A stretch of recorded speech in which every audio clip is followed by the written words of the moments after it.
And on a scale of 1 to 10, that is 1 bit gloomy, sad, 10 euphoric, how did it make you feel? Just in your chat box, please. This is a way of letting me just sort of get to know you, and also we're just establishing that our communications will be okay. So in the chat box, great. I see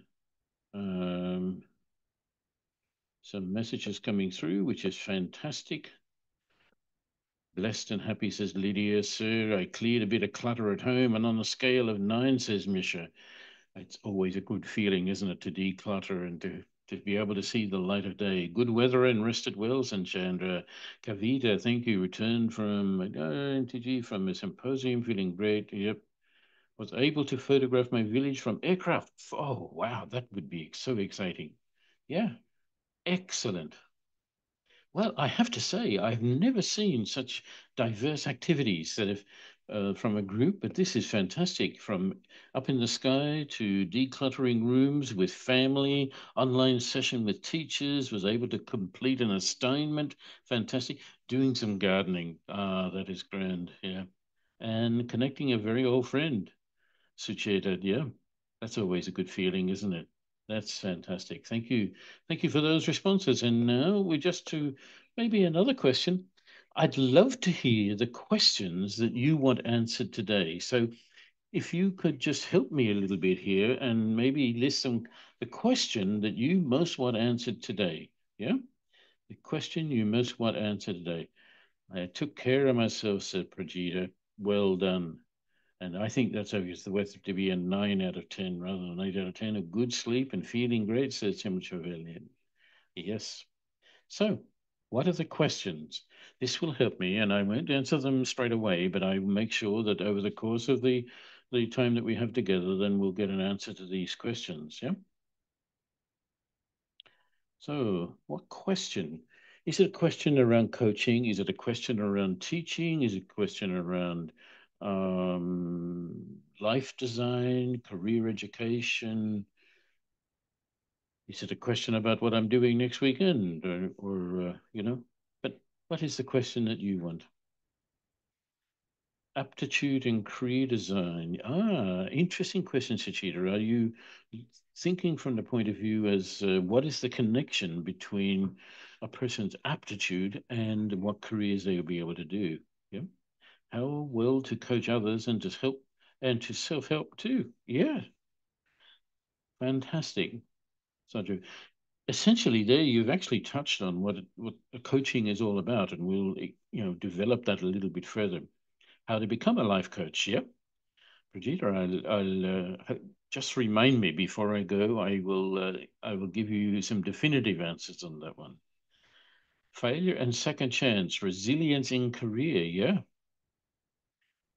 I guess that's a challenging question too, in terms of saying, how do we view success and failure? And is how could I enhance my teaching skills to upgrade my students from all aspects? Yeah, Brigitte, thank you. Yes, how to help adolescents choose the right path. Okay. How to become a reliable career coach for the new gen. Good, yeah. And hi, Nita. New to coaching. How could one become a good coach? Like everything else, practice makes perfect, but there are some things that we can learn along the way. How can career counseling become a culture in a system, in a school? Oh, fantastic question. A very challenging one, but one which is quite doable. Chandra, how I could help the students to find their true calling and to guide them. What great questions you have. And some of the questions relate to how to work with young people in terms of these very challenging times. And also some of the questions focusing on coaching skills. So I try to remember those things as I'm going along. How to find a successful and suitable career. Yeah. And Sunam, good evening to you too. Okay. Well, that's fantastic. That's given me a good feel. Thank you for those questions. And if you have other questions as we're going through, please feel free to add them to the chat box, and I'll endeavor to get them. What I would like to do, with your indulgence, I'd like to start with a little bit of gratitude, and also to acknowledge elders, past and present, and elders that are really starting to declare or indicate their intention to be custodians of this land. I'd like to acknowledge and give thanks to Lifeology, who create these opportunities and to enhance our lives, and who work so well with so many young people across the globe now. And I'd like to acknowledge you also, and to express gratitude to you for being here with us this evening. You've created our diverse talents will create an environment where we can have a robust conversation and a healthy time together. So I think that's a really good place to start. So what we're really looking at is um, tonight is looking at investigating coaching as an enabling pedagogy. There are many things that we would do in life, and in a school, we really are in a privileged position in a school to influence the lives of people, and particularly young people, and to help them be able to plot a course which will be more beneficial to them in the long run. But what the question tonight is, how can coaching, or how is coaching an enabling pedagogy? Pardon me. We all know that education is knowledge, and knowledge is power. And so, what we do in education, what we do in schools is empowering. And that is a good thing. But enabling is slightly different, because enabling more focus, in my opinion, enabling more focuses on self efficacy. So, self actualization is being able to live to achieve the things that you want to do. But self-efficacy says that you can manage that time and time and time again. And I think that's really part of the secret of enabling and very powerful education system.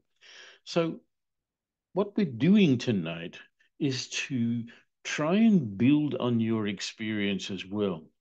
And I'd like to begin by just a little activity, a little bit of fun, in terms of saying, what do you see when you look at the image which is there in front of you? What do you see? So in the chat box, um, if you can just jot down what you see. And it just got some great. How does a career coach catch up on stuff? So here we have, Shucheta says, patterns in boxes, floor tiles. Yeah, floor tiles, which are primarily rectangular patterns and patterns. Yeah, wall of bricks, a wall of square tiles, geometrical figures. Now, there's an interesting idea. What are the geometrical figures that you see, Sucheta? Because there are many geometrical webs or shapes there, tiles, rectangular, and so on. Now, I see that most people are seeing patterns that are basically rectangular. And now we're just seeing, okay, different patterns with different sizes patterns, boxes in a pattern that make a design. My question is, who can see circles? Is there anyone in the room here who can see circles? Because believe it or not, in that graphic, there are some circles. Now, what are the circles that you see? Yeah, who can see circles yet? If you're struggling with the circles, then here's a hint. If you focus on these vertical lines, yeah, just focus on those vertical lines and look into them, and what you begin to see are some circles appearing. Can you see the circles now? Yes, yes, I can see. Yeah, great. Now, the point is, with the first look, we could only see patterns and tiles and squares and so on. But by looking a little deeper, then we see something which we would think would be almost impossible. Yeah, and so here we have a point that I'm making here is this is what we're trying to do tonight. We're not saying forget everything that you see. We just want to be able to see a little bit more, and with a little bit more, now we have choice. The amazing thing I find about this activity is that if you look away from the screen now and then you look back, Now you've seen the circles, you can't help but see them. You see, so here is a really, really exciting and phenomena. The next point I would make is that, look, what we're doing tonight, and by coming here tonight is in and engaging in some discussion and some learning doesn't mean to say that you are stupid or you're lacking in any way. It just means that you are yet to discover things that you haven't discovered before. In that little activity before, you discovered that in a pattern of straight lines, there are in fact circles. And now you see them, you will always see them. A third little thing, or another activity I get you to do here is that on a piece of paper, if you have a notebook or a scrap of paper handy, if not, then see what you can do in your mind. But the task is to draw 4 straight lines without your pen leaving the paper. Draw 4 straight lines so that they will pass through every dot in the dot of 9, in the cluster of 9. So 4 consecutive straight lines so that all dots are passed through. Yeah. So 4 consecutive straight lines. How are you going with that? Let me just go back to the chat box. And wow, I could see 16 circles. Yeah, yeah.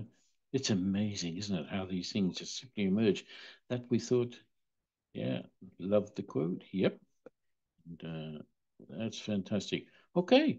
So has anyone been able to draw 4 straight lines without leaving their pen leaving the paper? Because this activity teaches us something else, that this, you probably heard the expression, think beyond the square.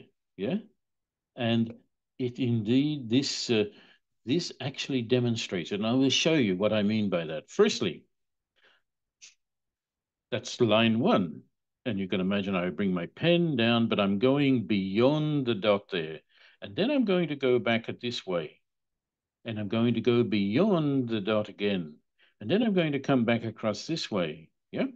And then I'm going to come down this way, so that all 9 dots are passed through. Only one dot passed through once, but they are 4 straight consecutive lines so that all dots. Now, it is impossible to achieve that while ever your mind is thinking of the implied square bound by these outside dots. That's part of the challenge, and that's part of our thinking. And this is how we tend to make decisions. We make decisions according to which we know. And a key for tonight is to understand that a good coach will help people think beyond the square, to discover something they didn't know, to see what they thought was maybe impossible, to make it very possible. This is the element of coaching that I'm really on about tonight. So investigating what's possible and to go beyond the square is our little theme for tonight. Pardon me. So what we want to do is to explore career and life design in an educational setting. That's what we're setting out to do tonight. So sorry, I'm just, there's some people diving into the room. Part of the challenge, so the first thing really want to have a look at is that we're educating in a time, it's a time like we've not had before.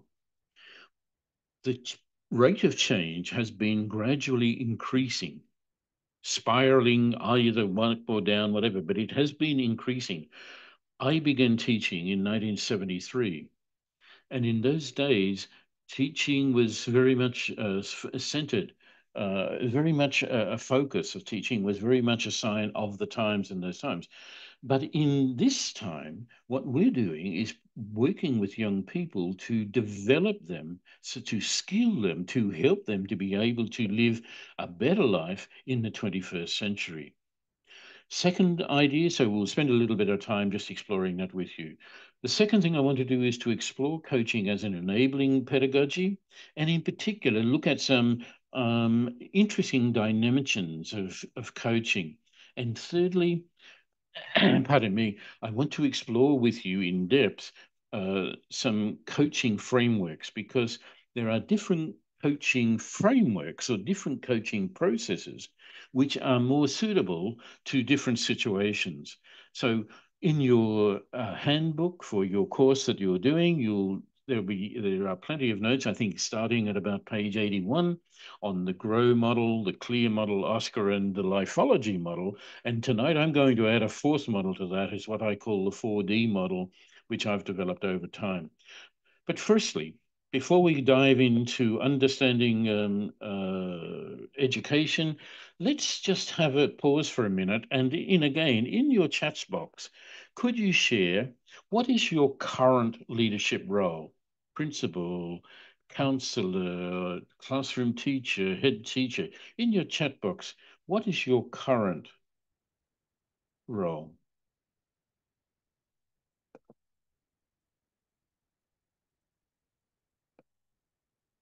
Principal, teacher, class teacher. Yep. Yes, vice principal, institute director, resource teacher, psychologist teacher. Yep. Okay. Senior teacher biology. Okay, great. Fantastic. Now, as you're writing in your chat box too, and I'll keep seeing these come through. That's fantastic. Professional social worker, DB. Well done. Thank you. The question then becomes, what are the experiences that have shaped your leadership that you now exercise? See, in a classroom, it doesn't matter. In a classroom, as a director of an institute, as an assistant principal, as a career consultant, um, you are a leader. You're leading something. So what has shaped you and your leadership, to this point? If I can have a sense of that. Interactions, says Shachita. Yeah. Hard work and dedication, Pradita, no doubt.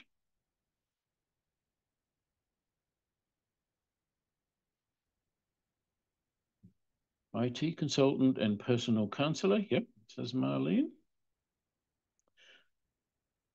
Our clients are teaching us connecting with people, experiences, communication.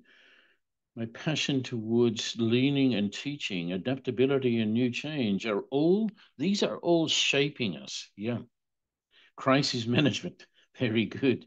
Decisions, teaching methodology, lifelong learning, good leadership. So having good leadership, guiding students, interacting with students. Great. Excellent. So you can see from I can see from your responses that our diversity, or the diversity of experience, which is shaping us and bringing us to this point in time. And we need to remember that, because whatever has shaped us is going to influence the decision-making processes that we make and the sort of way that we'll relate to the world, if you like. By being positive in response, every situation, a highest analysis. Pankaj, I think you have just hit on a great definition of growth mindset and the work of Dija. Relationship building and customer service, that's great. And the third question, what word would best describe your leadership, your current leadership? What one word would best describe your current leadership? You see, what I'm just trying to do here is to get a sense of where we are as a group and what our experience is and what our intentions are, and how we see the world. So social skills, innovative, optimistic, yeah, excellent. Dynamic, fantastic. I like the dynamic. Facilitative, enabling, positive, compassion, yep. Innovative, great. Simple and positive. I like this simplicity. I love that KISS principle. Keep it super simple. Yeah, that's excellent. Commitment towards duty. Great. Good listening. Look, I really thank you for that. And, I do that because it, um, gives me that context, or gives me a context to describe or to share with you tonight some of my experience and some of my insight. There was a fourth question there, and that is, one thing, what one thing above all else has contributed to your success as a leader? So we have what has shaped you, we have how you would describe your leadership. Now I'm asking you to think of one thing above all else that has contributed to your success. Learning from failures, excellence. So yeah, a failure is not a failure if you learn something from it, it becomes a learning experience. So taking ownership, learning from mistakes, keep working, empathy, positive thoughts, hard work, dedication, positive attitude. Excellent. You see, as a group, I'd have to say that you are, as a group, you are indicating all the qualities of fabulous leaders and fabulous coaches because of this growth mindset that you are communicating this whole time of positivity and so on. And I'll dive into that a little bit more later on. But what I'd like to do is just to share a little with you a little bit of my story so that you can then also understand where I'm coming from. So, pardon me. So here I am. And here is the house that I spent the first 17 years of my life living in that little house. And this was the farm on which I ran and played. And this was the shaping, the beginning of um, understanding and being a problem solver, creative, innovative, because this farm was 18 miles or 30 kilometers from the nearest shop where you can buy anything. It had no electricity. We had no TV. We had no mobile phone, no laptop. We had, so whatever happened, whatever challenges you had in front of you that day, you had to be creative and you had to be innovative and you had to have a growth mindset in saying, I can do this, because it was too far to call for help all the time. There were times where we did call for help. Our nearest neighbor was 2 miles or a few kilometers from us, but so this was the starting ground of a life that my mother and father lived a very simple life. And they trapped rabbits for food. We lived from the land. Yeah. And my father particularly taught me much about the nature of life and the cycles, the seasons of life, and that life and death are not beginnings and ends, but they're just, life is a continuum, and that we change states, and that we can be in control of the things that we have in ourselves, but there is at work at the same time, nature and destiny in a sense. As a great man. So this was the growing, this was the soil in which I grew. This is what I grew out of. And so it was a tough life. It was very seasonal. As you can see that it, in fact, was in a mountainous areas. It was a very wet area. In fact, just recently, they had a record of 800 millimeters of rain in one day, in 24 hours. So it's not an easy life farming, but it is a fruitful life. It's a beneficial life, and it's a simple life. And so from that, I moved into becoming a teacher. I had choice at the end of my schooling. I could have become a lawyer. I could have trained to gone to university to become a lawyer, but my parents would have had to pay the fees. So at 17 years, I didn't think that that was quite right. I could have become an accountant, and that would have been the worst possible career for me because I just am not mathematically minded in that sense, and I don't have that eye for attention and detail and repetition that you need to have to be a successful accountant. Perhaps I was too honest, might be another thing too. But, you know, I could have, I had a cadetship to, to do that. So, and I could have become a teacher, and I had a scholarship to become a teacher. And that's the reason I became a teacher, not because I had a passion at that time to become a teacher. Teachers and teaching was, just something that a young person endured. Well, in my case, I was better at sport. I was better outside, but when you put me into a classroom, I got bored very easily. And so it wasn't until I struck a couple of teachers who could really keep me interested that I began to flourish as a scholar or as a learner. So I became a teacher, and as a teacher, I taught for a few years. I was seconded into an educational consultancy role in pupil well-being, and very quickly, at a very young age, I was appointed as a school principal. And while school principal, I was very much influenced by the work of Stephen Covey, by the work of William Glasser, by the work of Ben Zander, who, as the conductor of the Boston Philharmonic Orchestra, says he became a better conductor the day he had an epiphany. And the epiphany was he suddenly realized, as the conductor, he was the only musician in the room not making a sound. And for the leader, that's the leader that I wanted to become. I wanted to be like the conductor that enabled the music to each member of the orchestra to play the most beautiful music they can, like a sculpture, but in music. That's what I wanted to do, and that's how I wanted to become.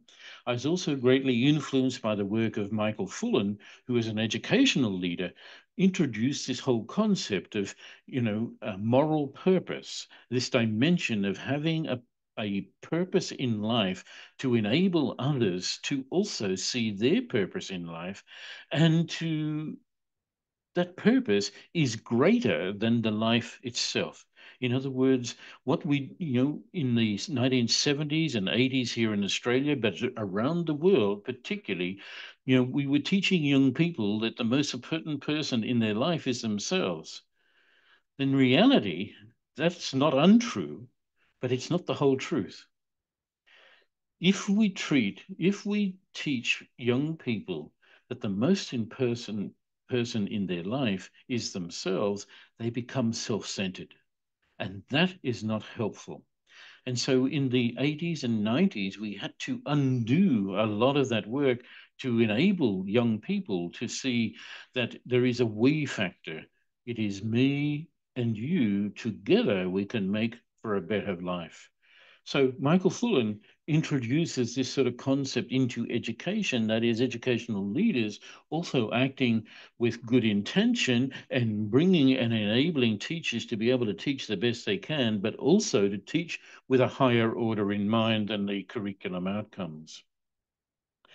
During this time of principalship, I was fortunate enough to be awarded or to create many awards. And this one here is one that I am most proud of, because this one is really the recognition of my staff's ability to, in a 3-year period, to radically change the learning outcomes of the students who were in our care.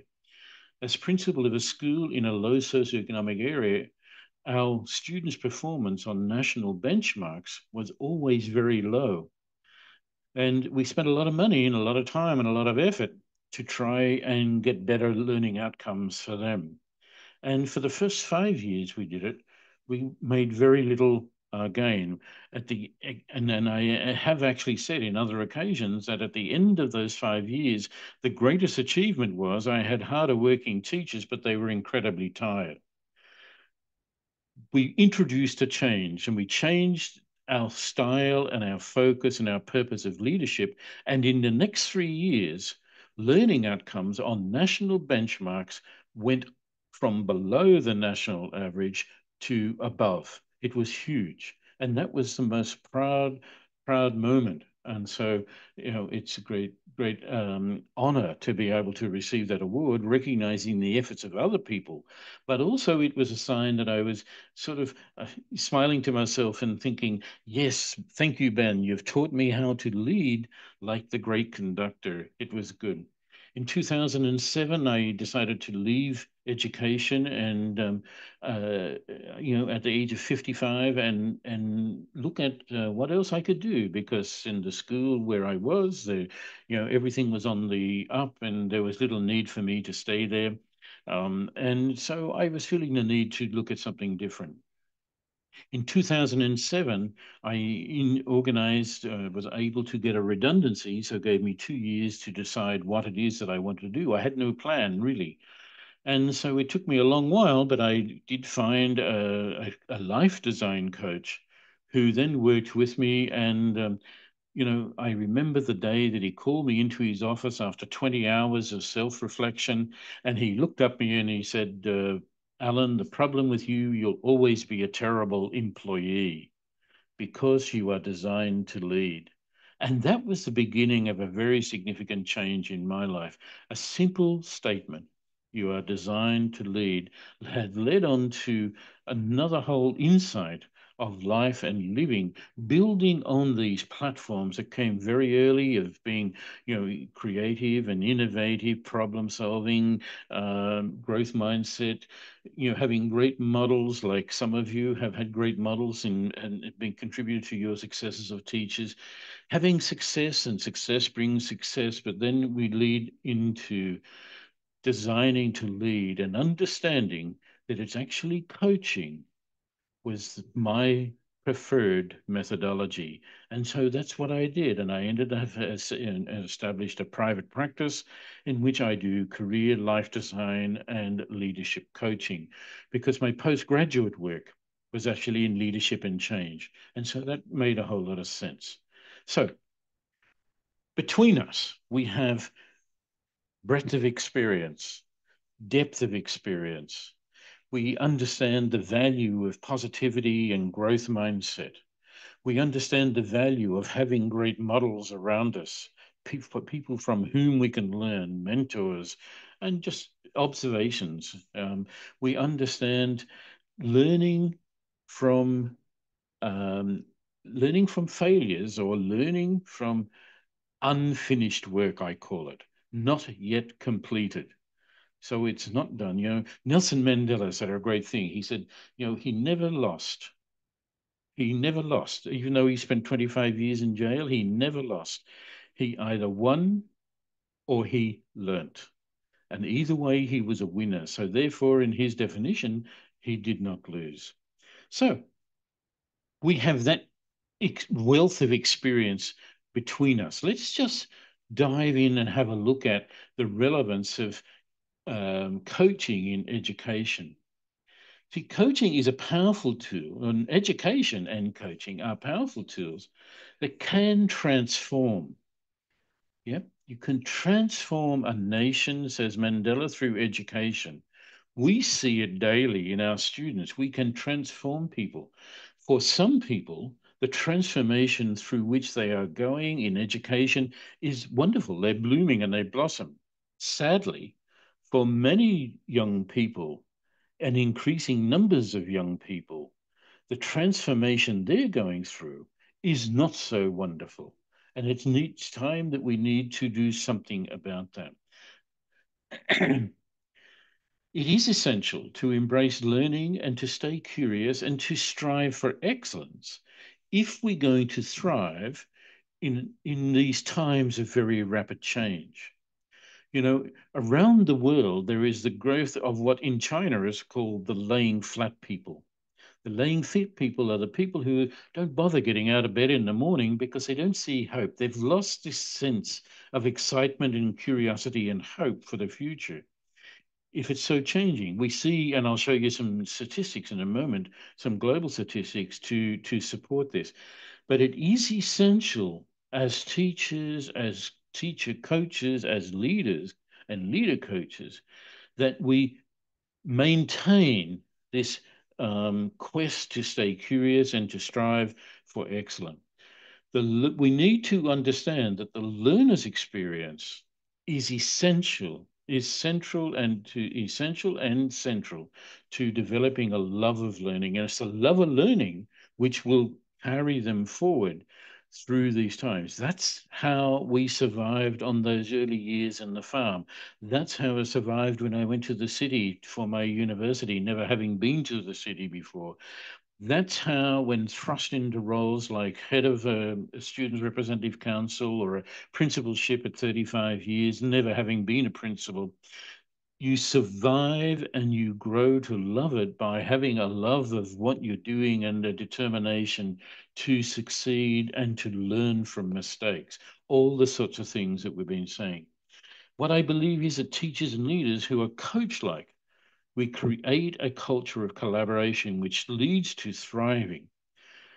Important work, research done by Linda Hill with from the Harvard team, and the book Collective Genius is the product of that 10-year longitudinal study in which they looked at what was the organizations which were thriving over the 10 years of very rapid change.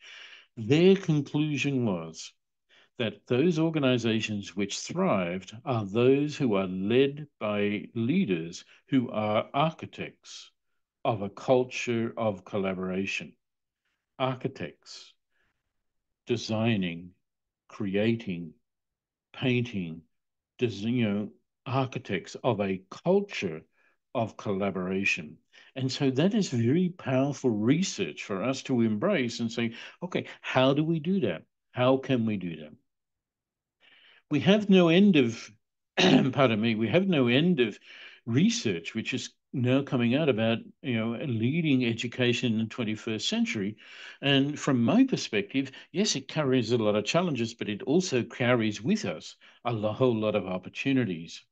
What I'd like you to do now is in the chat box, if you could just share with the group what you see as the most significant shifts in the purpose and process of education in the last 5 years. What are the most significant shifts in the purpose and process of education in the last 5 years? In the chat box, if you can, please. Yeah.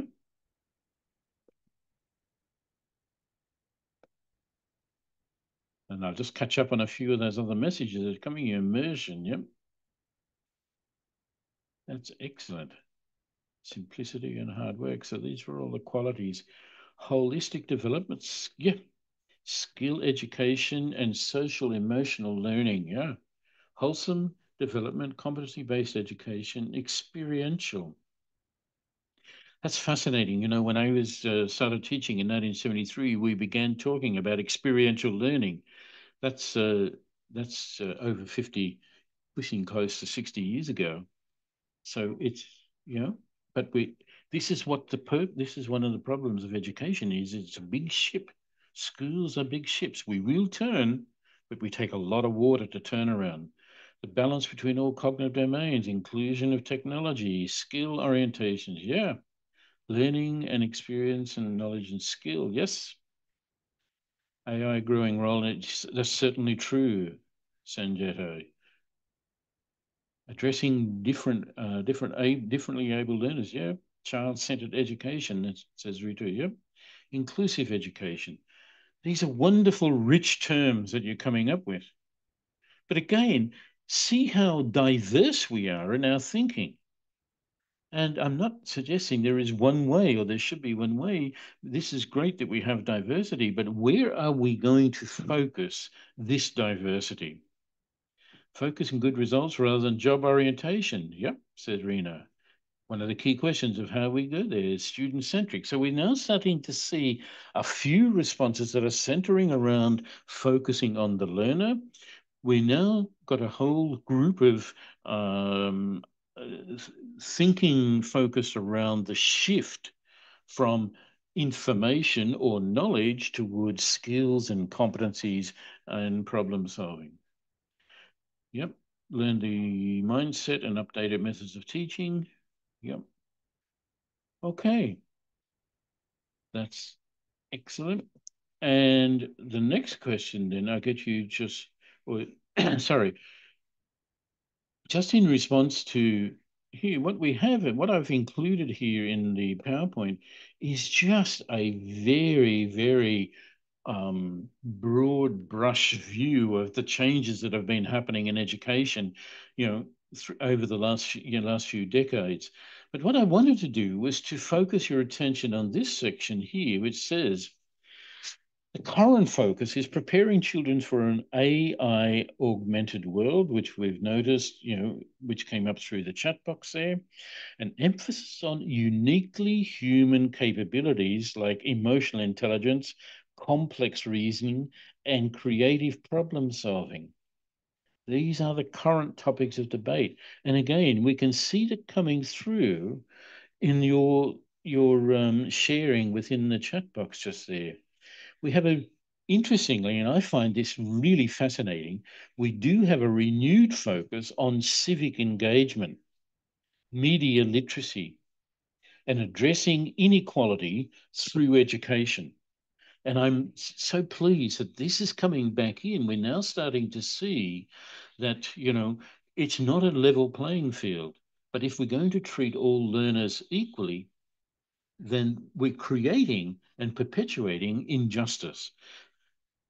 Here in Australia recently, I was listening to a very good debate on the importance of civics and civic education. What does being a good citizen, a responsible citizen mean?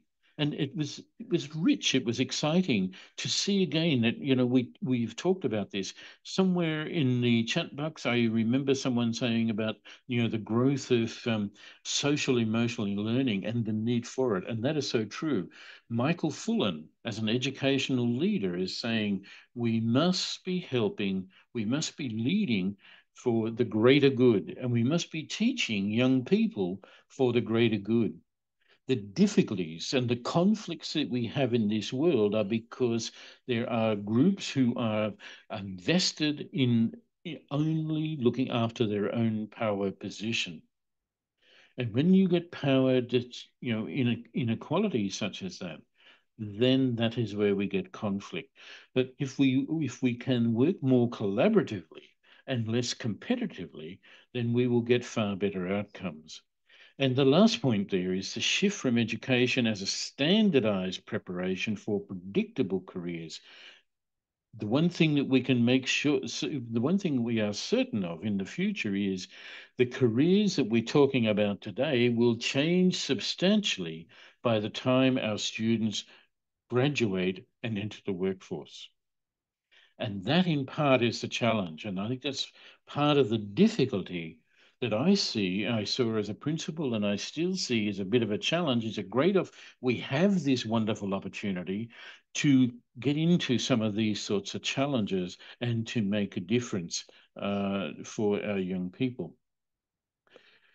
If you know of any evidence, or the question is, what evidence can you provide that schools have been able to embrace these shifts? You see, when I go around school now as a consultant, and the first thing they try and do is to get, a sense of what's happening in the school. It's fair to say that there are substantial changes happening, but there's still a lot of what we're doing, which appears to be, happening a few years ago. That there are things that we're hanging on to that we haven't been brave enough to let go. But what evidence can you see in your school, in your institute, that you are really addressing these sorts of shifts, those 4 bullet points? So if you have something to share, can you please put it in the chat box? What examples or what evidence can you see from your own schools? So, Sachita, yeah, understanding the need of the time and designing the curriculum and approach. Excellent. And Sajida, because you draw attention to 2 key elements. It's not just what we're teaching, but it's how we're teaching as well. And we need to look at that. Igniting young minds and catching them young is true.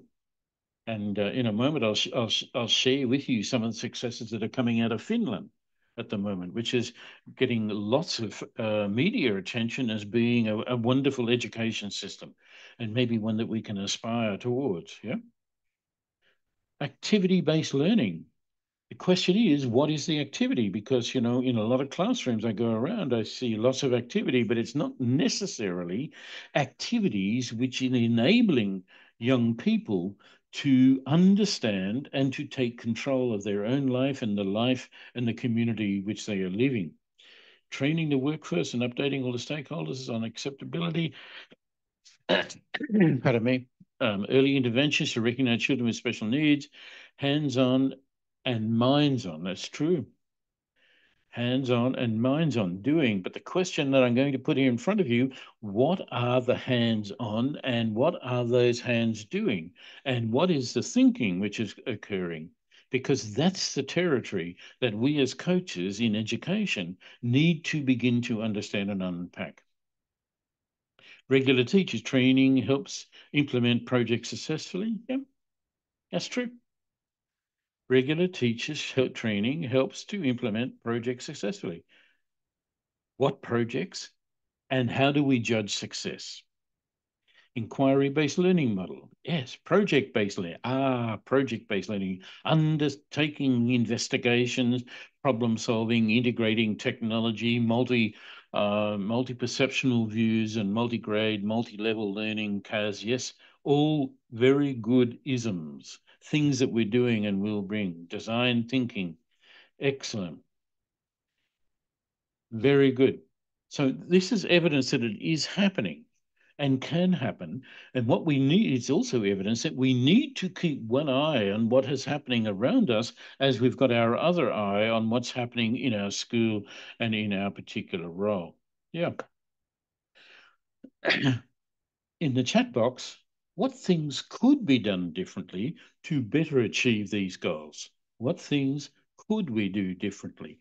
You see, from my experience as principal, if we were going to be innovative, if we were going to bring in something new, my question is, what are you going to let go of? So what do you stop in order to do something new? So what are the things that we're going to do differently in order that we will be better able to prepare young people to be an active and responsible citizen, to be working collaboratively, to have a better quality of life, a better balance between that which they're doing to generate income and family and so on.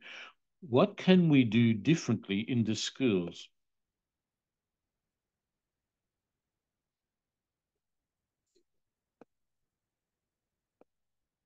Fantastic.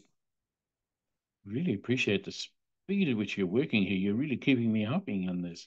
Understanding the demand, the presence want to be skilled, training the workforce and updating stakeholders. Yep. And UDL methodology, more practical based classes, practicals. Yep, but practical around what? Curriculum develop, innovative pedagogies, teacher training. Yes, we do need teacher training. Yes, we do need a lot more action research.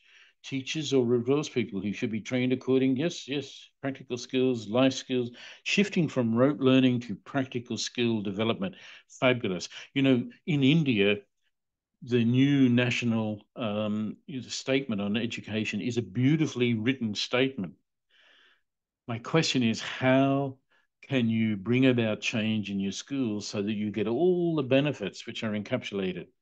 The National Education Plan 22, yeah, 2020. A fabulous document. Now we've got to turn it into action because it's the vision. There's the architect. Now we need the craftspeople to make it work. Yeah. Fabulous. And the last question here is, or the last point I'll just make with this slide is that different times do require different approaches. So let's have a quick look at what sort of approaches, different approaches in content, different approaches in method or pedagogy. And I would then add into the mix that we need to structure learning and we need to create learning communities differently to that which we've done in the past. And that was a key to our great success in the school where I was principal, where we got that huge leap forward. We changed the way that we grouped children for learning. And it meant that we had to kill a couple of sacred cows. and I may be struck down in another life for that. However, we need to be brave enough to take the risk to build the price. Yeah. So looking at the structures, how students are grouped for learning, and how do we relate to them, those groups. Peer teaching, flipped class, and a good question there, Suchita. I will come back to that question towards the end of how do we bring about that? I'll give you a little hint. It really began by changing the leadership. And it then, and my father would always say to me, Sonny, you were given 2 eyes, 2 ears, 1 mouth, use them in that proportion.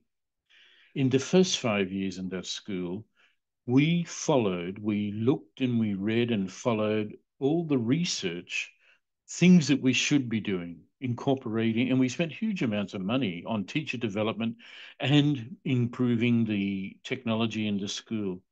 And after 5 years on the national, no change in the learning outcomes. We had actually just remained the same. What we started doing differently then was to change some structures in the school, to change some language about how we approached and therefore thought about teaching and learning in the school. And we changed the way that we related to our learners and the ways that we related to our parents. And the end result of that was that 3 years, we had as much by 30 points. In a 1 year period, in Australia, we expect our students to grow by 10 points. In a 3 year period, 10-point growth is acceptable. We had students growing 3 times that amount in those years. It's just huge. It was just fascinating, and it was just an amazing place to be in because it suddenly became alive. It was absolutely brilliant. But I can talk a little bit about more about that later on. The challenges for educators, and this is just to put a little context, but I don't want to spend much time on these, but I just want you to cast your eye across. The research is showing that that young people are in mental health crises. These figures are based in Canada, but they are typical from around the globe.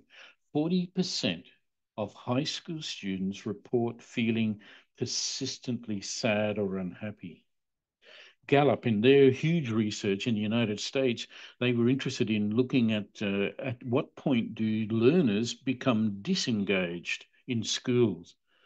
Their research, over 200,000 subjects, the research showed as early as year 1 of education, students were becoming disengaged. Their research also showed that by the third year of teaching, teachers were becoming disengaged. That same research was replicated in Australia and got exactly the same results. Shocking, unacceptable. Young people in their first and second year of learning, becoming disengaged. We need to change that. We find, around the world, absenteeism is on the increase. A quarter of students. In Canada, 23% of students were absent for more than 3 weeks each month. 30% of their students. The figures are there. The dropout rates have been escalating.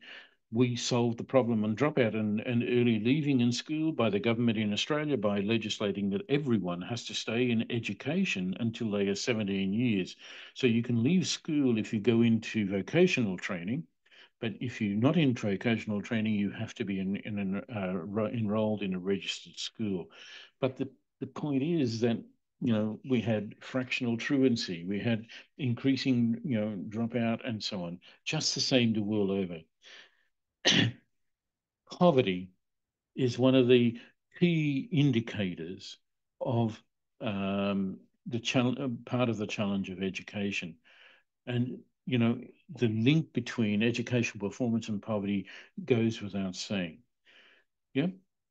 So that's some sort of background. Now the question is, in your school, How does the happiness index, what is it indicating? If you were to apply these criteria to students in your schools, would be the view of your school? I don't need you to answer that. I just want you to think about it. It's a rhetorical question in a sense, but I think a very good one. How well do the students in your school feel they are heard? Yeah. And what can be done differently to address these issues, the issues of mental health, unhappiness, the issue of absenteeism, the issue of early dropout rates, and the issue of poverty? What can we do differently to address those sorts of issues? It's a big, big challenge in front of us, but it is doable. These are the sorts of things that in schools around the world we find happening. You know, they are transforming teaching and learning approaches, and that's bringing great success. We are around the world, the schools which are having most success are creating personalized support systems. So student well-being or pastoral care has become more and more important. And that's great to see that we're doing far better at addressing fear and creating psychological safety.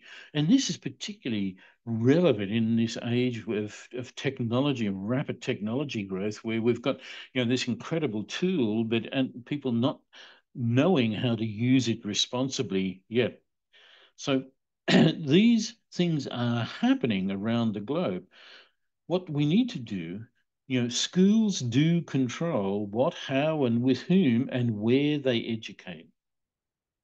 The governments give us the responsibility to educate these, the children who are in our care. So it doesn't matter whether in a private school or public school, we have control over what will be taught, when and how and where.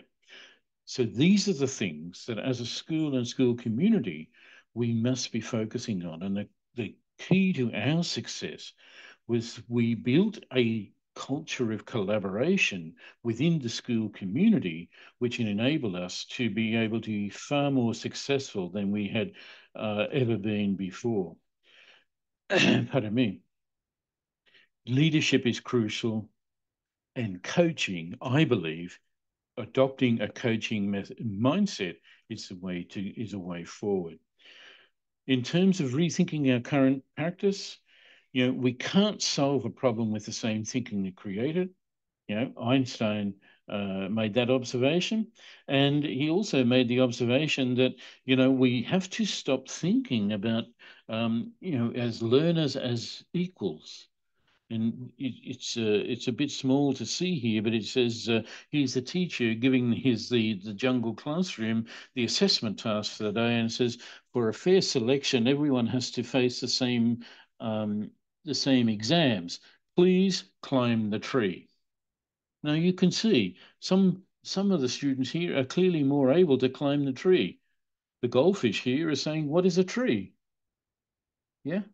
So you know we can't assume, we can't expect to have growth and for people to experience success if we're treating unequal people equally. That is something that we need to do. If we always do what we've always done, we'll always have what we always had. That's Henry Ford's statement. So what we need to do is to shift our thinking, to shift our philosophy from one of equality to at least equity, better still, if it's even liberation. At the moment, what we have is there are some people who are very, very able, and so they can see into their a and I don't need to go through that in any more great detail. I don't think. I think it's fairly graphic what is actually doing.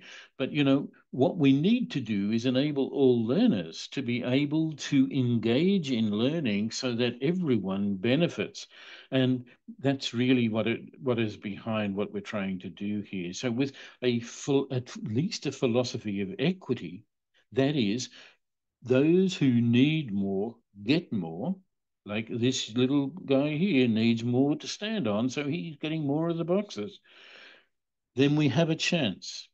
So at least if we individualize and differentiate, at least if we work on inclusion and collaboration, if we incorporate more design thinking and abundance mentality thinking, if we focus on be strategic and focus on justice and injustice, and if we build the investigation and problem solving capacity within our communities, then we will effectively bring about some mind shifts which are really needed. And we can see what they are there. So this is where I think we need to start.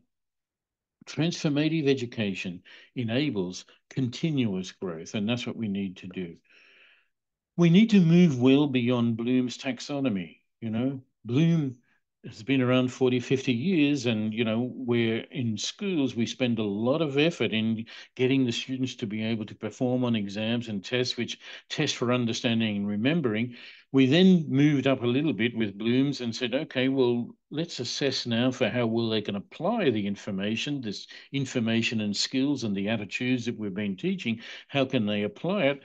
But we really need to move into using that information, using that new insight, those new skills, those competencies to create or to evaluate and to analyze. To analyze is the higher level. In fact, we need to go beyond that. We need to go beyond Loom to what we now know as transformative education. That is taking individual and collective action based on the learning about learning. So young people need to know how they best learn. They need to know the learning styles and the learning needs of those around them. They need to be engaged in more collaboration rather than competition. Learning must become fun by fun, involving choice. It should be focused on skills acquisition, as we've mentioned before. It does really need to be focused on building character at the same time. We do need to develop systematic ways of investigation, not just scientific method, but the social scientific methods as well. And in blending those, and we need to give opportunities for the learner to take action on the learning that they have just been immersed in, so they can learn from the learning. And it's that critical rethinking step, which is the transformational step. So reflective practice is a key to going well beyond.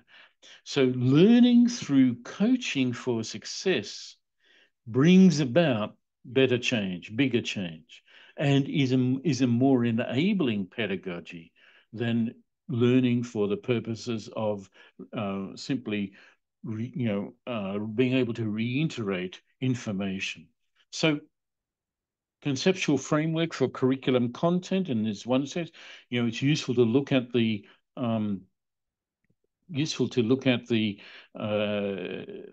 this report 2015. It's 10 years old now, but what it was really saying is that skills for the 21st century built around sustainable goals, the 2030, building in the context of developing lifelong learners by giving attention to foundational literacies, and to their list, I would add social literacy. The idea of building competencies, and to the competencies, I would add investigative, analytical, and wisdom as a competency, that is making wise decisions. Decisions based on not what is just good for me, but what is good for the greater, for the community. And that leads into the civic, the importance of civics, but also in this model, looking at building character qualities. And pardon me. So this is a very useful framework for us to start, but this framework has some limitations, and the limitations are very much centered around the lack of an evidence base. You know, it minimizes knowledge. If in there, it doesn't really talk about the idea of knowledge, but there is a danger that if we want someone to be critical and thinking and problem solving, say in a mathematical mode, they need the knowledge of mathematics to be able to do that. So we need to ensure that knowledge is still part of our educational agenda. These other issues are the grounds for that, and we can come back to that at another time because I'm sort of mindful that just sort of didn't want to spend too much time here, but I just want you to touch into these sort of concepts. Can it be done? Yes, it can. As a nation, Finland has really, really come into prominence.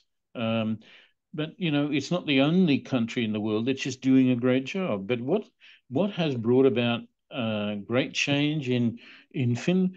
Basically, these concepts, the things that we've been talking about, and that you've been offering in through the chat box.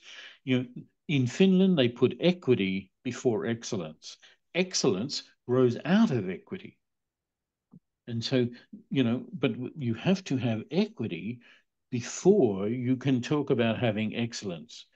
They've invested a lot of money in teacher qualifications. Minimum qualification for teaching in Finland is a master's degree. So, you know, they have to develop a structure to, you know, to take young people through. This is a long process.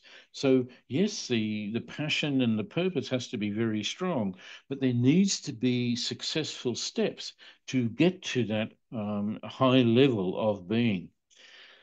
The emphasis in Finland is on play and well-being. And you know, I think that is worthwhile for us to hang on to. Um, um, you know, going into the future, there's a minimal use of standardized tests. You know, in the 1990s and the early 2000s, you know, psychometrics grew in the same, almost in the same way that use of AI is growing at the moment. You know, everyone said, you know, we need to predict. And then the psychometricians then would go to great lengths to show that there was a, you know, the predictability and reliability of the test, and no one was perfect. We didn't have a reliability score of one ever. But in Finland, the standardized and the psychometric sort of test is very, very rarely used. What is used is the judgment and the assessments of teachers who are well trained and well supported and enabled to teach more as coaches than instructors. And I think that's a really key point. In Finland, they do have an early, strong foundation in early childhood. They do have this holistic approach, and they do have long-term student-teacher relationships, and that's what coaching also is really about. So Finland's success demonstrates that high performance comes from trust, from professional autonomy, from equity, from focusing on the whole child rather than narrow tests and test scores and psychometrics, and through developing collaborative partnerships. So in Finland, the one teacher, if it suits the school, will stay with the same cohort of learners for 7 to 9 years. Quite different to in many other countries around the world, where the thinking is it's better to give, you know, people a little bit of break. But you know, such is the importance of the relational nature of teaching and learning, that they have a preferred system. The Rintola, it's called, will teach the same child year after year and develop the relationship, develop the understanding, and better able to see subtle changes in attitude or mood, to enable the teacher to readjust or to find out what is going on and to support the learner if they are going through a stressful period. But in Finland, there's also a high level of collaboration between the school and parents and school and the community. Collaboration is great. Let me just, sorry, thought you may be interested in just having a look around the world. Those countries that are in green are considered to be into the top education systems. And you can see here that Finland, pardon me, on this scale, using the PISA test, that's the Program for International Student Assessment, Finland is rating a number 13. Um, and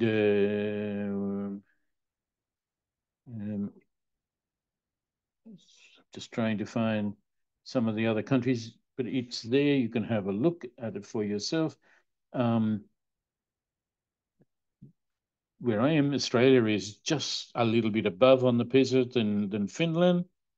But I was just interested to see UAE is in this mid-range, as is most of this mid-range through these countries here.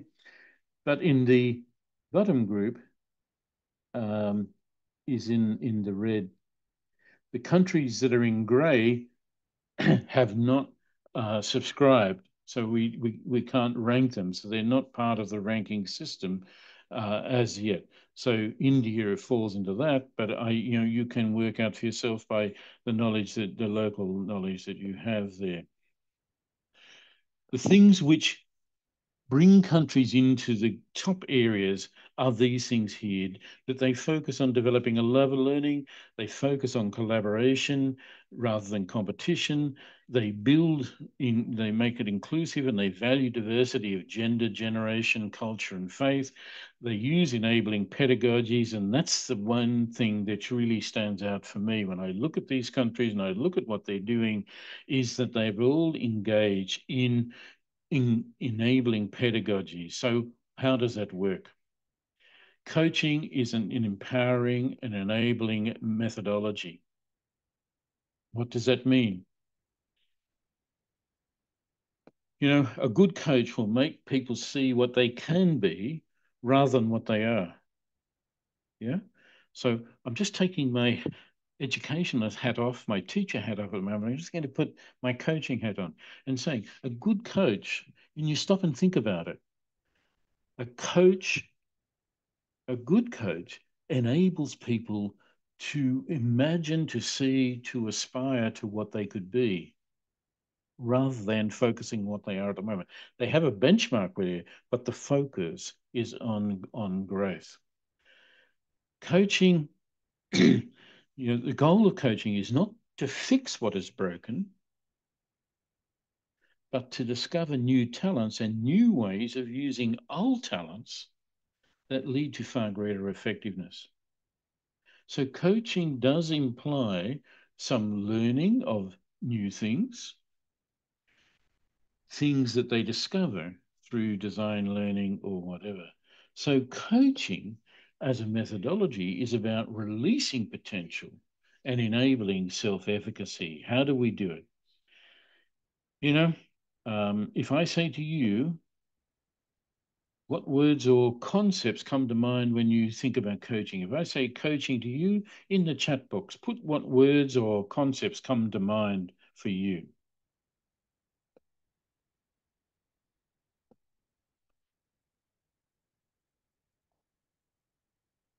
Yeah, clarity to fix the gap between potential and performance. That's true. Optimal efficiency, personalized training. Yeah, personalized training. It's not just training, but it's training which is focusing on what the person's strengths are and what their current performance level will be, and to focus on enhancing the performance and then helping them to be able to maintain that high performance over time. Guidance. Yeah, coaching actually goes a little bit further than guiding. Coaches, if you think of sports coaches, the coach doesn't go on and play the game for you. The coach helps you play your game better. Yeah. So it's coaching is different to guidance. Coaching is different to counseling. Coaching is helping the person improve their performance and to be able to maintain that higher performance over time. The coach does unlock potential. Exposure to different scenarios is one way to help the person, the collaborator. We don't talk any longer about coach and coachee. We talk about the coach and collaborator because it describes the relationship of coaching. We are in a collaborative relationship. We're working together to enable or to release the potential or improve the performance of the person who wishes to be better at whatever it is that they want to do. Certainly identifying potential is a very important early step in terms of saying what are the strengths, what are the ideas, what are the capabilities, what is the character that is happening that this person has, which will help them to be able to do. Guiding with data and facts. Data and facts are important. Data should drive decision, but it's still the performance, it's the behavior which makes the difference, and that's what we're going to be looking at. Yeah, okay. So coaching is about building competencies, it's about building confidences. Its focus is on now. It's about where we are here now. Where do we want to get to? So what is the intention, the goal, the intention, the aspiration, the outcome? Good coaching will also focus on what are the impediments, the blocks, and the barriers, and what can we do about them.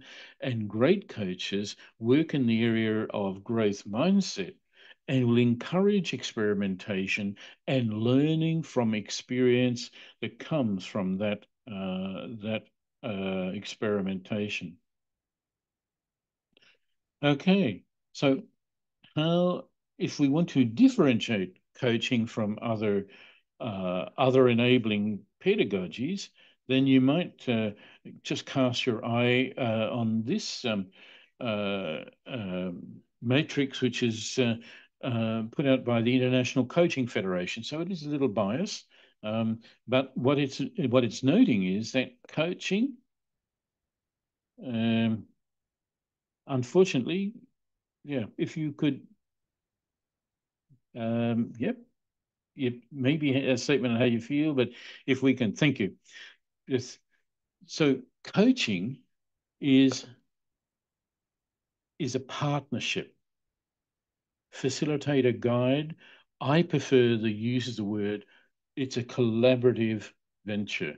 The coach and the collaborator are working together to help the collaborator to be the better version of themselves, the best version that they can be of themselves. It is a process, and it's a process which is focused on change as opposed to other methodologies. And we're not saying these methodologies are not valuable, they are. What we're just saying is that there is a difference between coaching as a methodology, consulting as a methodology, counseling and mentoring at the same time. And key point here about the coach provides an environment for ongoing change. That is how to maintain, improve performance over time. And the coach client personally enables the client or the collaborator personal responsibility for the things that they're doing.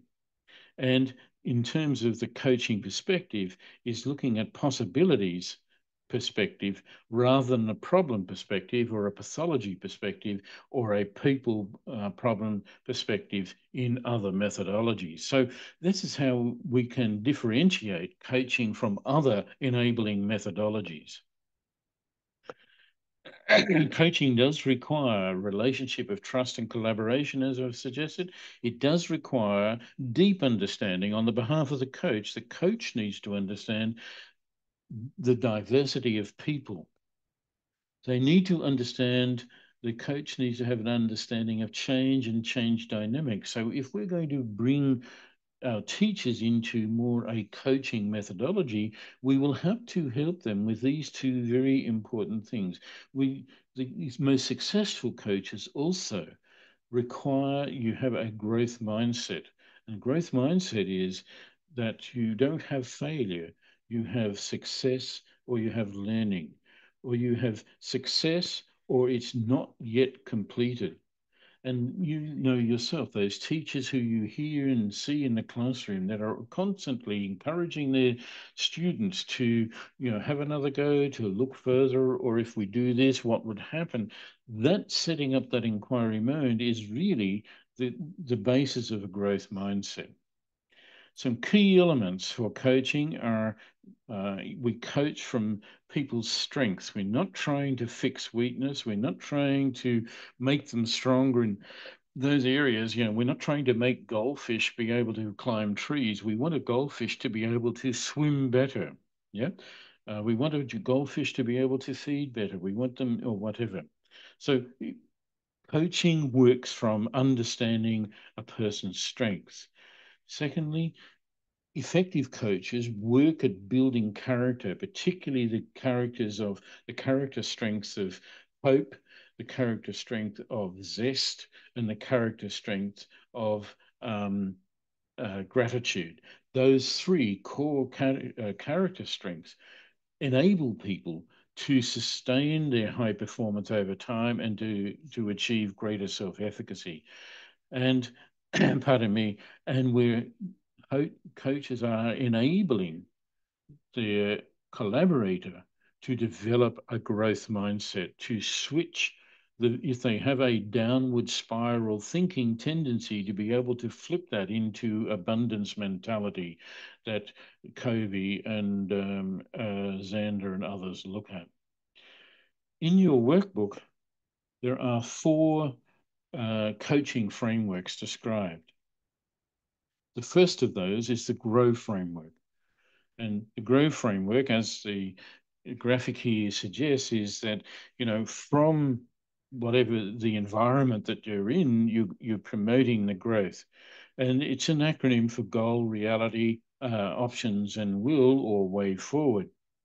It's a simple model, but a good model in terms of the acronym says the intention. The intention is to grow, and you grow by having a goal, by being realistic about where you are now and what you can achieve to get there, by exploring the options, the different options, and building choice to build a way forward. So the GROW model is the most commonly used model, if you like, for those reasons, that it is simple and it is helpful, that it's a language describes the actions you're going to take.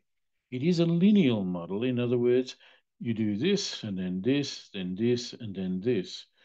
Yeah? It's action orientated. So the question always is, what is your goal? Where are you now? Where would you like to get to? What options can you have? Which one option will you choose? And what are the ways forward? So all the time, the language of the GROW model is the language of action. And that's not so clear in other models. So it's a great strength of the GROW model. The collaborators in the GROW model, collaborators are with the coach are engaged in discovery and accountability. Although in the acronym, the accountability angle isn't so clearly described as it is in some of the other models. It's heavily goal focused, and it's therefore it may not suit people, not this coaching framework, the GROW model, may not suit people with an emotional or who have a processing system which requires a lot of explanation. It is best suited for people who are more independent and can easily adapt and work with their, so in a sense, they already have a high developed self-efficacy. The real issue that I have with the GROW model is that it does not explicitly build design thinking. It doesn't build abundance mentality, and it relies on the motivation at the beginning is the motivation which will carry the collaborator through. These things are implied in the GROW model. They are not explicit. And I think it would be, if you're going to use the GROW model as a coaching tool, then I think, if you build these elements into exploring particularly options and the choices around options, then you have a very workable model. The second model in the handbook is that of the CLEAR model. CLEAR is, again, an acronym for contract, listen, explore, action, and review. And the clear model is a far more complex model because it's non-linear. In other words, you can start at any one of these points, but as you'll see, we'll build up a model which might like this. If we were to take it as a sequence, that it might look like something like this. So you begin by contracting, getting engagement with the collaborator. The first step in that is to listen, and you're listening and identifying the issues, and you are exploring then what possibilities or possible actions you could take. And once you start that exploration, then you start assigning actions to each of those explanations. You can see very quickly that this is a far more complex model than the grow model.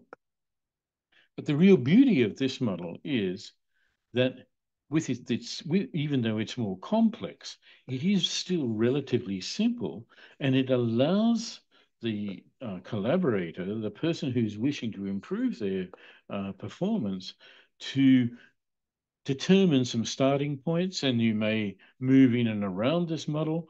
And then when you're planning your actions, to take greater ownership and to see that there are some actions which can happen concurrently, and there are some actions which will have to be plotted in sequence.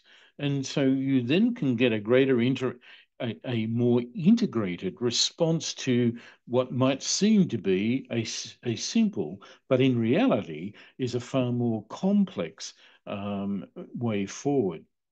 In the grow model, the actions tend to be more focused on one issue. We will deal with this issue, take these actions. But in the clear model, then we're getting a more integrated approach to problem solving. And of course, the accountability comes with reviewing, not only happening as summatively, but also, sorry, you know, we're getting reviews as we go through and at the end. So we have, a high emphasis on accountability in the clear model. The clear model is relational, and it's very much built around relationships, because you can't work for this amount of time without having a positive relationship. It does involve the exploration of issues, and it's a long-term engagement. But the coaching skill, which determines possibility and design thinking, is critical to this process. And so again, if we are working with clients, or if we're working with our staff to build coaching capability, if this model has some appeal, then we need to be enabling the coach to also understand both design thinking and possibility thinking and abundance mentality. In the clear model, motivation and competencies are assumed. Although the exploration of the issues it may generate, it may not generate, because no one knows what they don't know. And that's a useful thing to remember in coaching. In your booklet, the third model is that known as OSCAR, and again, an acronym which is talking about outcome, situation, choices, actions, result. So it's lineal again, in a sense. But this model really is about strategic development and gaining clarity and depth. It's goal focused. And so the key questions are these. It's context orientated. It integrates reflection and story by focusing on situation with these sorts of key ideas that you are going to develop. Where are you now, and how is that in relation to your goal? What are the things which are holding you back? What are the things which are pushing you forward? In this, it explores possibilities because it's built around what choices. The question is, what choices? What could you do, and what would be the best things to do? What things are going to enable you to achieve the goals that you've set for yourself? It's action detail through actions. Yep. And, the key question, well, therefore, what will you do? And the coach's role is to hear, just to make sure that there is some realism into it, and accountability is maintained through a review process. So Oscar itself is another model, slightly different, less complex and less dynamic than Clear, more complex and more deep and more thoughtful than Grow. Yeah. So in your booklet, then, the Lifology 10-step program is an excellent process to follow. It's a 10-step process, as it's described in your book. It focuses on goals and gives you options, and it's action orientated. It's pardon me, it does have built into it a step which gets the coach to look at motivation as a separate issue and understanding their collaborator and what might motivate them, and that understanding that choice is a great intrinsic motivator. One of the best, the real strengths of the Lifology 10 steps is that they've integrated II into the process to enhance the currency of the information and the insights that we're working on. So it's a great model. So which approach do you use when? Well, you use Grow when time is limited, when the goal is relatively clear and the situation straightforward, where the collaborator is action orientated, and when you need a simple, accessible framework. You'd use Clear, on the other hand, when the situation involves personal development or transition. It's a deeper exploration which is needed to bring about shift or change in behavior, and where you have time and complexity to build the relationship further. You use Oscar when you have multiple options that need careful consideration. Yeah. So if you want a more integrated approach and a more holistic approach, then Oscar is a good model. And you use the Lifology model when we're looking at, building identity and strengths, when you are working on career as a career ecology, where you want to get collaboration and parents involved, and where is a future readiness and soft skills approach. So you would use the Lifology sort of model. And having that, if you want to make a choice of which model based on coaching type, for example, if you were focusing on building performance in the workplace, then you would either use Grow or Oscar models as a recommendation. If you want to transform lives, then Clear model would be probably a more effective model. If your focus or the purpose of the coaching is based on youth and career guidance, then the Lifology approach is really going to be helpful, and so on through. So here we have, you can make choice by situation or by purpose. Yeah. Okay. That's a lot to remember. I just want to add one other model rather quickly with you.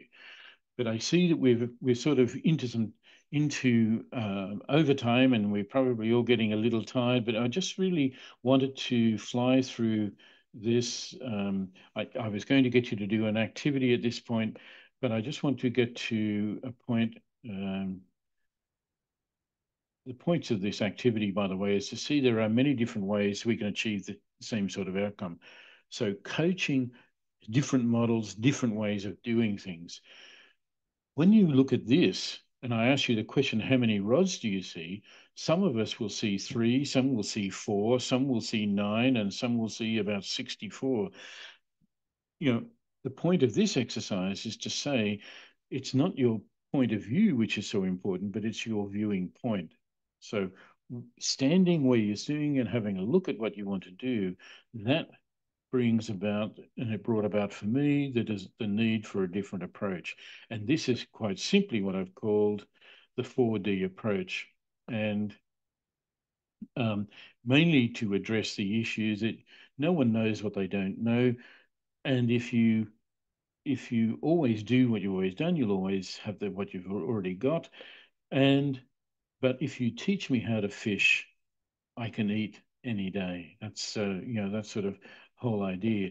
The importance of the 4D model of they discover, design, develop, and deliver is put into concepts such as this. And this slide is just simply showing the relationship between self-efficacy, growth mindset, strengths and skill development, which leads to improving performance. So the way to improve performance is to help people understand their strengths, help them to develop a growth mindset, and they will improve their performance.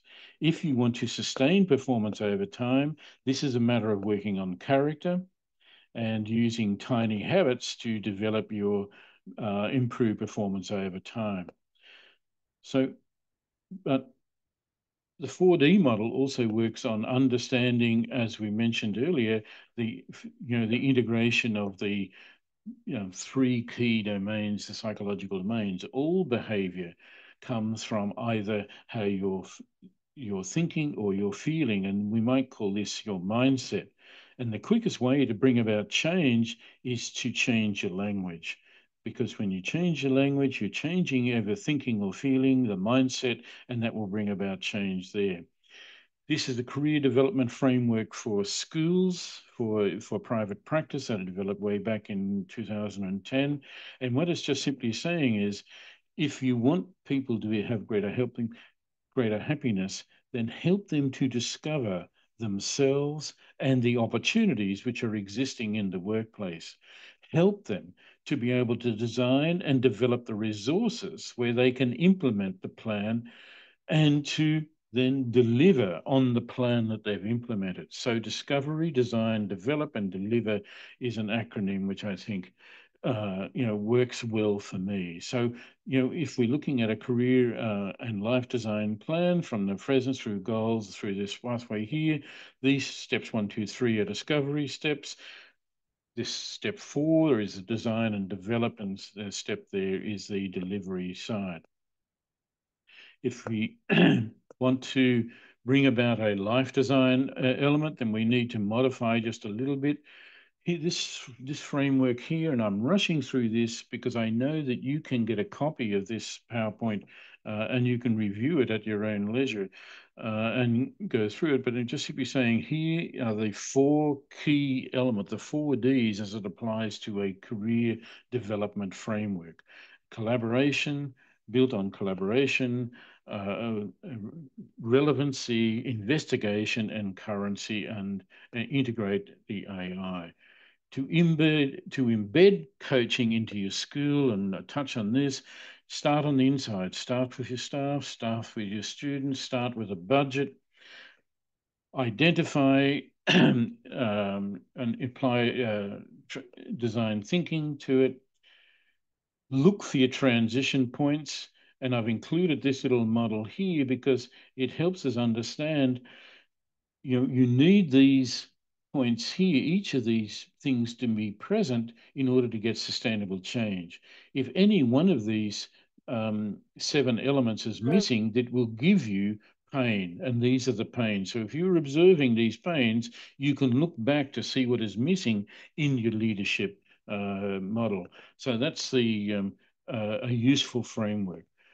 So you can then move in, develop coaching in your school by creating, by applying design thinking and creating space within, letting go of something in order to embrace something new.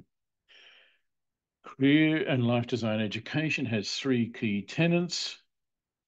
It needs explicit teaching, particularly in social emotional learning and problem-based learning. It needs career and life design services, the coaching, the counseling, the mentoring, and it needs experimentation and networking, so connection and collaboration with the community. And coaching enables growth across all 3 domains. Where are we now? And just zip through those.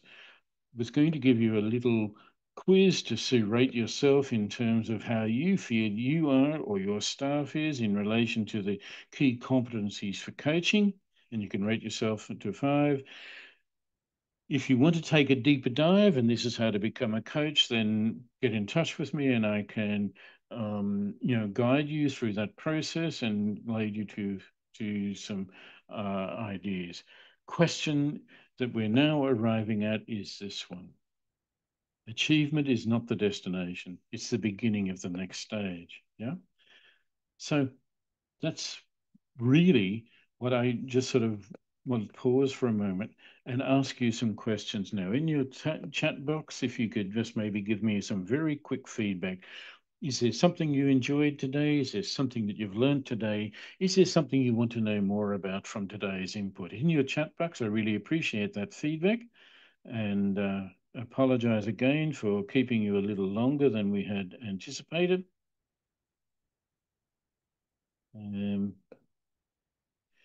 The booklet in the chat box there, there is a guide to um, um, career education and that lifeology. So if you contact Lifeology, they will be able to give you the handbook for the diploma of life design coaching, counseling or coaching, life design practice. Yeah, that's the booklet. Sorry. Yeah.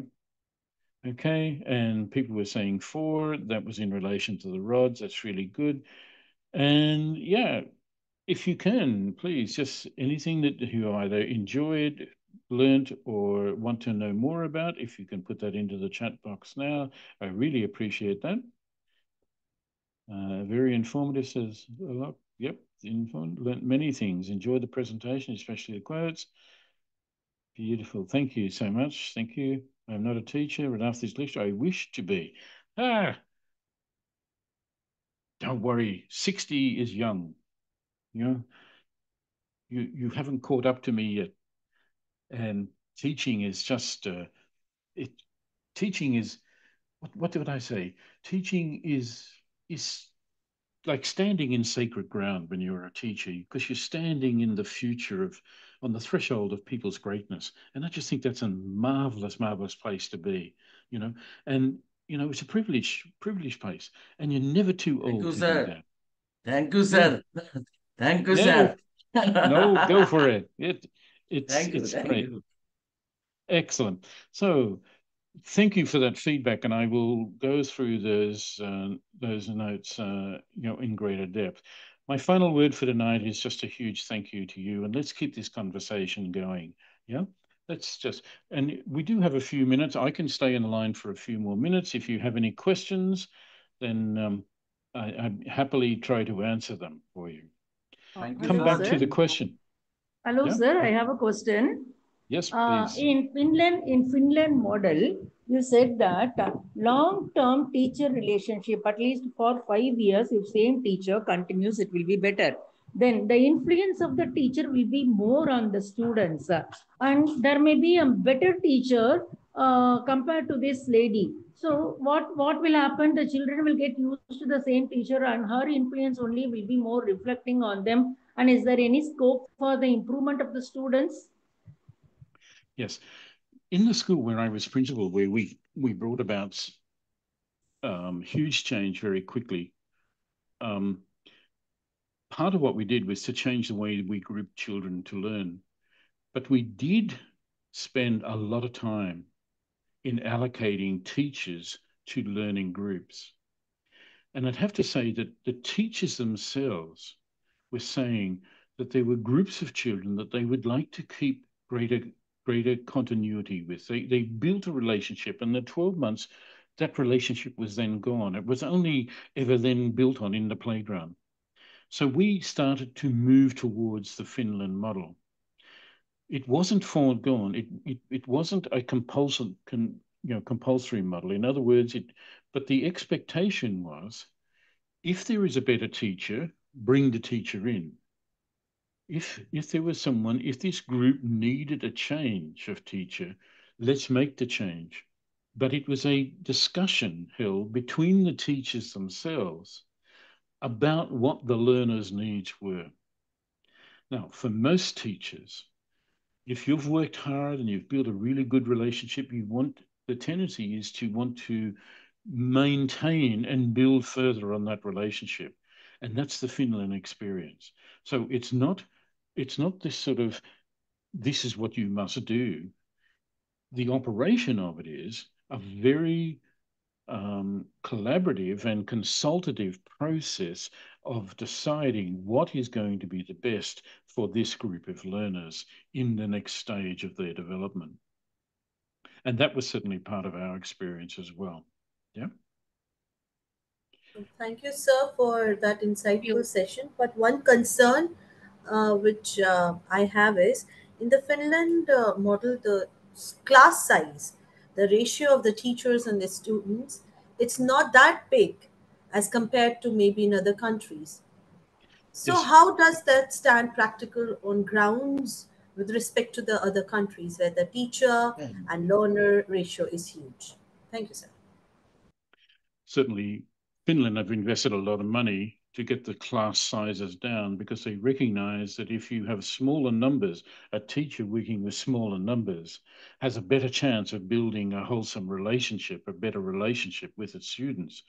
So when in the first classroom I walked into 45 students, it was difficult to get to know 45 students quickly to the level of depth that I wanted to know to really help them. But in Finland, they have invested in that small pupil-teacher ratio. In other countries, the resources may not be there, but surely a country who wants to invest in improving educational outcomes will also look at student-teacher ratios as a way of achieving that. So, countries then embarking upon a systematic change in the numbers between student-teacher ratios.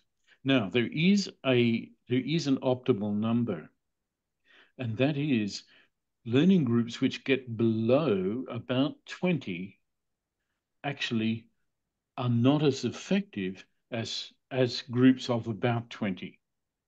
So groups of 28 are not as effective as groups of 20, but groups of 12 are not as effective as groups of 20.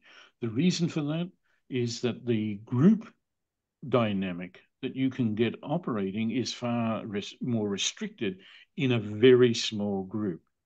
So in some schools, for example, the school where my wife is, they have a teacher and then they have teacher assistants, but they have larger numbers. So rather than pupil-teacher ratio, we're looking at adult-student ratios and working it down.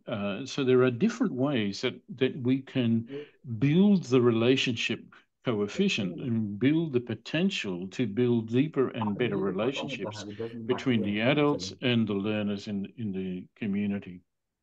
Yeah. Thank you, sir, for the input. Just one request, because during this session, a lot of emphasis and the case study that was taken was of Finland, of course, because it's doing at the best and stands as an example for all of us. But sir, it's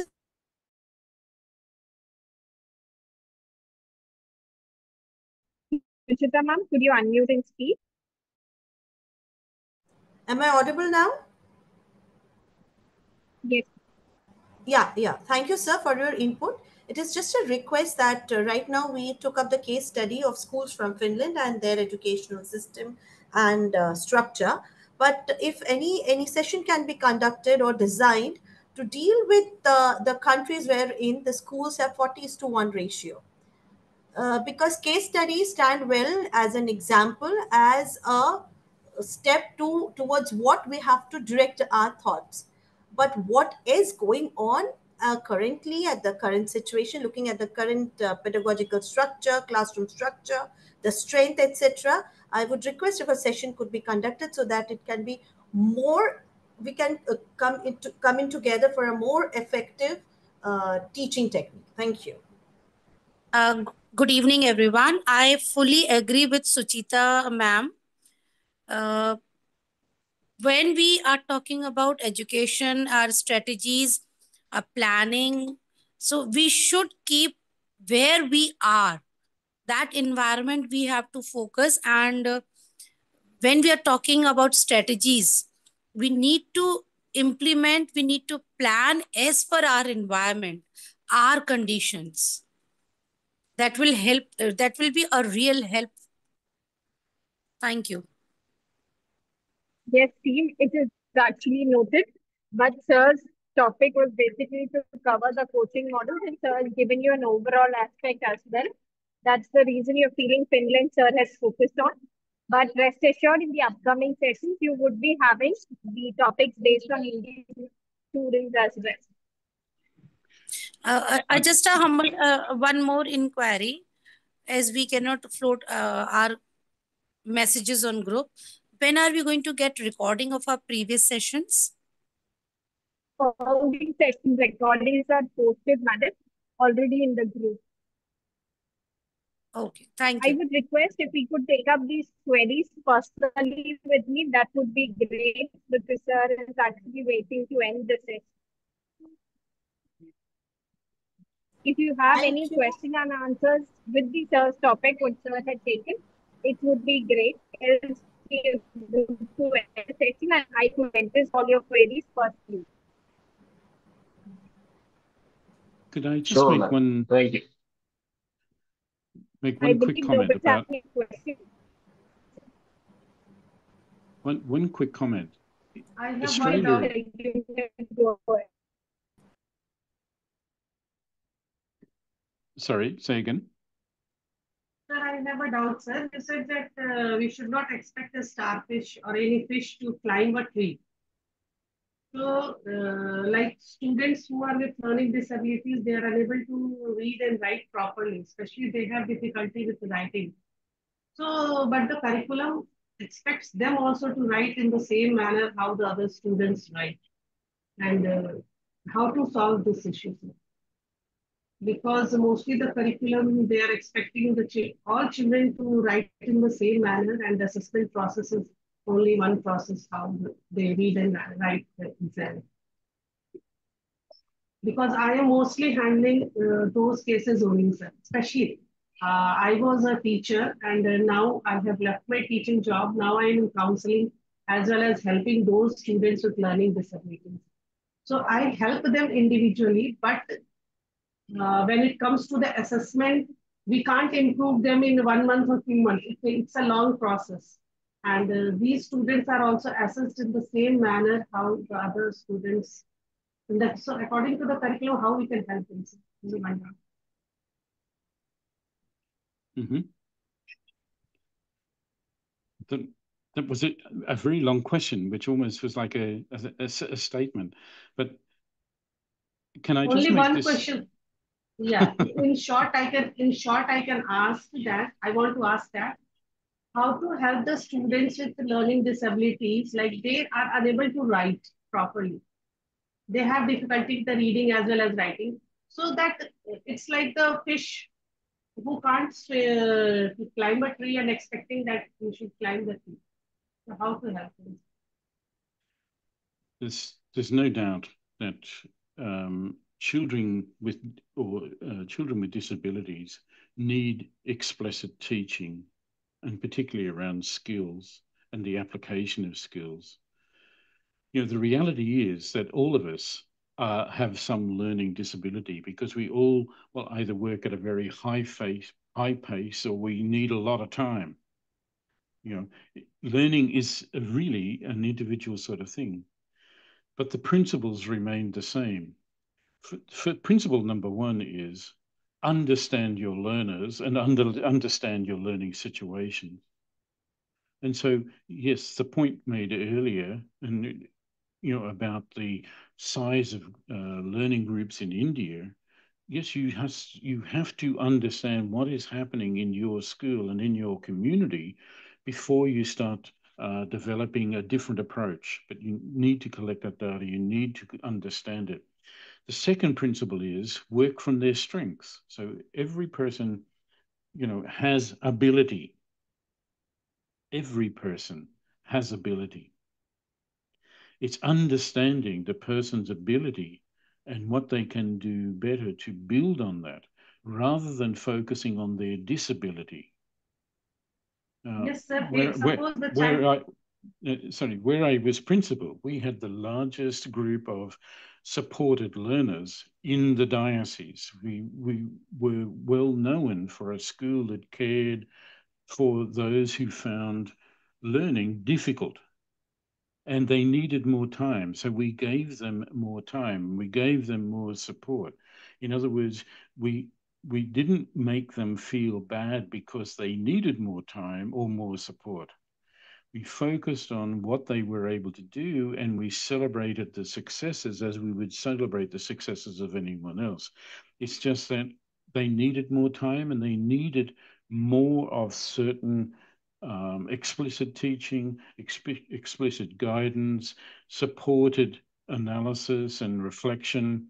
So, you know, we made their ability to learn more real for them, and gave them an opportunity. You know, when the sun goes down, the stars will shine. So one of the limiting factors with children with perceived disabilities is that they are always standing in the shadow of those with greater ability or faster learning capacity.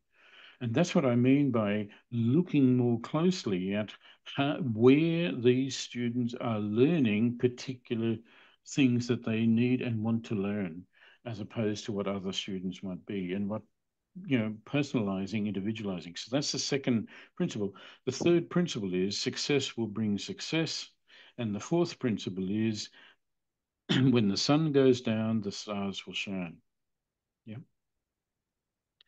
Yes, sir, but the assessment process expects them also to write in the same way. Okay, I can understand that we have to think like that, and how the process has to be done. But what about the assessment, the CBSE or whatever is there? They expect them to write. Yeah. Their strength, suppose, is there in playing or sports, anything, but they have to write the exam. That is the... You see, I question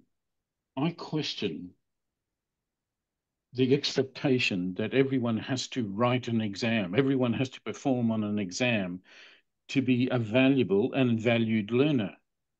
Surely, if we understand multiple intelligence, if we understand learning styles and diversity, we should not be setting one task that every student has to undertake and then be compared. Surely we can be bigger and more productive by looking at our assessment procedures and dare to and have the courage to do something different and differently. You know, it's a bit like, I'll share this little story with you. One of our little boys with Asperger's syndrome was having great difficulty going out onto the playground to play. But clearly he needed to be out in the playground. Now his support teacher came and saw me and said, you know, Allan, he won't go out in the playground. Why doesn't he go out in the playground? It's too noisy for him. It's just invades all his sensitivities. It's a real problem for some Asperger, some kids on, you know, high functioning Asperger's. So the question then become, well, what would it take for him to go on the playground? And the teacher said, I don't know. I said, well, ask him. Ask him. And when she asked him, she came back and said, Allan, he would go on the playground if he had a car. He could drive a car around. I said, well, why can't we make one? And so he made a car. He got a box and it was his car and he decorated and he drove it around the playground. And the teacher said, won't this make him look silly? Does he feel silly doing it? I'll guarantee within a week we had a whole fleet of cars all out in the playground. People wanted to, you know, there were many, many other people that wanted that. We gave him permission to do what would enable him to enjoy what other people naturally enjoy or didn't, you know, he's different. So we allowed him to be different. And the result of that was that boy very quickly forgot about his car and just went out and played, because he found the playground can be a fun place. The playground is our hidden classroom. Yeah, he needed to be there. The way to get him there was to get him involved in the process and for us to have the courage to allow him, a different learner, to do something different. You know, as teachers, you know, every school I go into will have in its, you know, you'll go into the foyer and there will be a really vision mission statement, and it says, you know, we value the individual. And then I look out in the playground and I see everyone dressed exactly the same way. Are they being individuals? No. You know, there are so many decisions in education that we make, decisions that we make for the benefit of the teacher, the administrator, not for the learner. And systematically, we have to unpack some of those. And if we get into the idea, the mindset of being a coach, then what we're doing is helping people at a very young age be able to better manage the challenges and the difficulties that they're going to be reoccurring over life, but they're going to have success earlier, and then we're going to have experiences in a relationship we can build on over time. It's fascinating to see it, watch, and that's one of the greatest things. You know, why I think Finland is more noticeable than other places, because it's not about the class sizes really. It's about the philosophy. It's the view that the educational leaders have about the purpose and the processes of educating. Yeah. That's a great question. Thank you for those. Yeah, thank you for that. Yeah. Great answer too, sir. Great answer too. Actually, the boy is suffering from learning disabilities. We have to understand when to send our students to the special educators, psychologists, etc. Many principals think that they can solve every problem. We have to rethink ourselves. Thank you, sir. You're welcome. Yes, we do have to rethink, and I think it's exciting that when we start to rethink things, you know, possibility emerges from the worst of situations. Possibility emerges. That's what abundance mentality and possibility thinking is all about. But if there are any other questions, yeah, yeah, Allan sir, I Neetu? just want any input on the discipline in school. Like you have n number of years of experience. So what about discipline, sir? You know, I would request if, sir, you could send a message because you're getting late, I'm sure. It's midnight for you. just very quickly, I'll answer this one, and then we will call it a night, because you know, it was once written, and I do believe this, that the number of discipline problems in a school is in direct proportion to the number of rules. Now, just play around with that thinking a little bit. If children are engaged in learning, you don't have a discipline problem. You don't have a management problem. Your best management strategy is to make learning fun and engaging, and to make success possible. You know, Glasser wrote the book Schools Without Failure in the 1990s. Schools Without Failure was a way of keeping young people engaged in learning and developing a love of learning, keeping curiosity, you know, keeping energy level. These are great management strategies. Glasser developed a 10-step discipline program. The first 3 steps were all about prevention. So the first question, there were 10 questions. The first question was, what are you doing and is it working? If it's not working, stop it. You know, find something which works. Right. Yeah. Yes, sir. Yes, sir. Yes, sir. That I got 10-step it. discipline program is wonderful. But yes, your best management is planning for your learners' success. If there's success, they will stay with you. If they don't see any success, if they don't feel valued, then they, you know, in our school, we looked at it this way. We were trying to manage the boredom frustration factor. Children who are bored become a management problem. Children who are frustrated become a management problem. So if we can manage the boredom frustration factor, then we're managing the learning. Yeah. Yes, sir. Thank you. Thank you so much, sir. You're welcome. That's a good question. Thank you very much. Okay. Well, God bless you all, and good luck in your endeavors. And you have my contact details, and feel free to get back in touch with me. Thank you so much. Sir, give me a moment to give you a thank you note, sir. I request Lydia ma'am to go ahead. Thanks, Sam. Hi, Lydia. Namaste, sir. Namaste. Namaste. A very good evening to all of you. On behalf of all of us, I extend our heartfelt gratitude to you, sir, for delivering an informative session on the importance of career coaching. Your guidance has truly illuminated the journey ahead, emphasizing how powerful it is when a mentor helps us bridge where we are and where we could become. The purpose of coaching is to close the gap between potential and performance, as quoted by Keith Webb. Your interaction with us exemplified the essence of coaching, unlocking potential, nurturing growth, and inspiring us to action. By sharing your expertise and creating a space for reflection, you've equipped us today with both clarity and momentum. Thank you once again, sir, for an empowering and memorable session.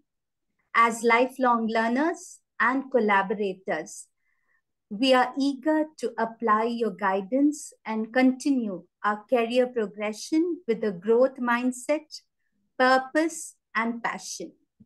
Your insights have been our guiding stars. Even as the sun sets, we will never let those stars fall for sure. They'll remain with us, shining on our path ahead. Thank you very much, sir. Thank you once again. Namaskar, sir. Namaskar. Namaskar, sir. Thank you. Thank you, sir. Thanks, Thank you, Lydia. Lydia. Thank you, Lifeology. Bye. Thank you, everybody. Bye, everyone. Yep. Thank you. Yes. No,